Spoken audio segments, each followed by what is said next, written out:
Hi guys, welcome to my tutorial about scheduling events. Now, one of the things that helped me out the most was getting a calendar. So this calendar was pretty big. It was one of the first things you saw as soon as you stepped into the classroom. It was big enough for everyone to see. Now, what I used as a reference point was the school website, and basically it had all the events such as the talent show, eclectics, school games, basically everything that you can think of, and I just place it onto this calendar.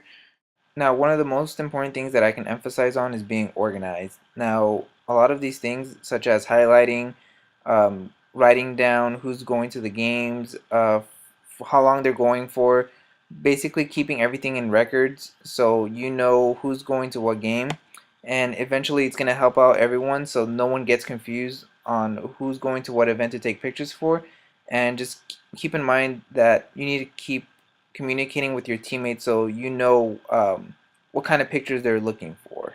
Now, the next thing that you're going to need is emergency cards, and that's basically for everyone to have. Everyone needs to fill one out like as soon as the school year starts, because eventually whoever has to clear the paperwork, it's going to take a while, and school events start almost right away. So things such as basketball games, soccer games, tennis games, whatever it is that has to deal with outside of school where it allows you to leave campus, you're going to have an emergency card, and they all need to be checked by whoever's in charge.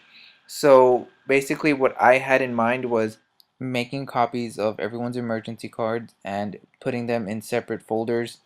Basically, each coach is going to have their own folder of emergency cards for yearbook, so there's no confusion of who and who doesn't have their emergency cards and who's able to go to the games or not. So that's going to come in handy, and it's going to help a lot with organization. So right after everyone is finished filling out their emergency cards, have everyone's fill out a staff contract for the equipment, and basically it allows them to borrow any equipment that they need to take pictures for. And it is always good to have extras. And basically extras consist of emergency cards or anything that is needed for like paperwork or information. So as soon as all the paperwork is dealt with, the next step is being organized where the photos are going to go. So what we had in mind was creating a folder specifically for the photos, and inside that folder is all of the events, and we titled them with the dates on there so no one gets confused on what day it happened, or where to put the photos as soon as they're done being imported. And yeah, it's always a good idea to import them as soon as possible so whoever is looking for the photos has access to them onto the server. So yeah, that's pretty much it, and I hope you guys found this tutorial helpful.